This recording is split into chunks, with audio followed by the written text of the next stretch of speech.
Hello, I'm Yezz A5QP for CNET here at Mobile World Congress in Barcelona. We're taking a look at 3 new smartphones from Yezz, a Miami-based company that's looking to take on Samsung and other major organizations. All right, let's start with this. It's the Yezz A5QP. Now, the first thing I noticed picking up this phone is that it's extremely light. If you spin it on its side, it measures just 6.9 millimeters thick, and it just feels very, very portable. I like it. If you have a look on the back, there's a 13 megapixel camera, while on the front you get a 5 megapixel camera. Despite being super light, this thing should be very powerful. It's got a 1.7 gigahertz octa-core processor on the inside. I can't wait to check out some benchmark tests and see just how powerful this thing really is. This 5-inch display has a 720 by 1280 pixel resolution, and another thing that's kind of neat about this phone is that it's got metal plating on the inside, which Yezz says will make it quite tough and hard to damage. It's running Android version 4.2. Now, that's not the latest version, but I'm told that getting an upgrade to 4.4 KitKat might be possible by the time this thing goes on sale.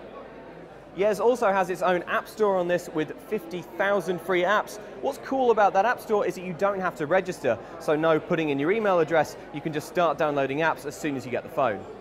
I'm told that this thing will cost less than 320 euros. It's coming out in Europe and the UK in April before a US and Latin America release in May.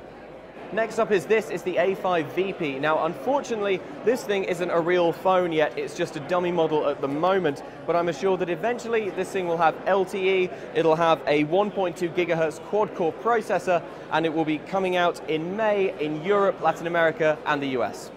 Last but not least is the AZ4.5. Now, this phone's interesting because it's aimed at seniors, so it has a couple of really interesting features.